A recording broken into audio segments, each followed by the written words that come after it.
ബംഗ്ലാദേശിന് സമാനമായ സ്ഥിതി ഭാരതത്തിലുമുണ്ടാകുമെന്ന വിവാദ പ്രസ്താവനയുമായി BKU വക്താവ് രാകേഷ് ടിക്കായത്ത് ചെങ്കോട്ടയിൽ ട്രാക്ടർ പ്രതിഷേധം നടത്തിയത് പാർലമെന്റിലേക്ക് നടത്തണമായിരുന്നു. ബംഗാളിൽ യുവ ഡോക്ടറുടെ ബലാത്സംഗ കൊലപാതകത്തിലും ടിക്കായത്ത് വിദ്വേഷ പ്രസ്താവന നടത്തി.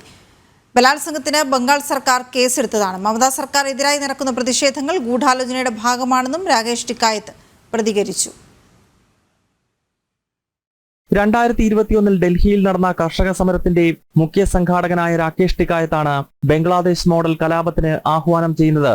ബംഗ്ലാദേശിന് സമാനമായ കലാപം ഇവിടെ സർക്കാരിനെതിരെ രൂപപ്പെടണം. 2021 റിപ്പബ്ലിക് ദിനത്തിൽ ചെങ്കോട്ടയിലേക്കാണ് മാർച്ച് നടത്തിയതെന്നും അത് പാർലമെന്റിലേക്കാണ് നടത്തേണ്ടതെന്നും രാകേഷ് टिकायत ആഹ്വാനം ചെയ്യുന്നു.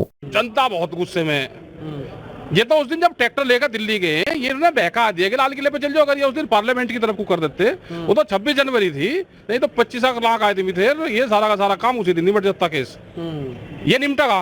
കൊൽക്കത്തയിൽ യുവ ഡോക്ടർ പീഡനത്തിനിരയായി കൊല്ലപ്പെട്ട സംഭവത്തിൽ ഉയരുന്ന പ്രതിഷേധം മമതാ ബാനർജിക്കെതിരായ ഗൂഢാലോചനയെന്നാണ് രാകേഷ് ടിക്കായത്തിന്റെ കണ്ടെത്തൽ. പ്രതിയെ പോലീസ് അറസ്റ്റ് ചെയ്തു.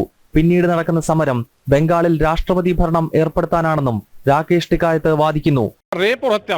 रेप और हत्या का केस दर्ज उनके ऊपर हो गया, लेकिन पूरे देश में हाईलाइट करना क्या सरकारों को बदनाम करने की साजिश है?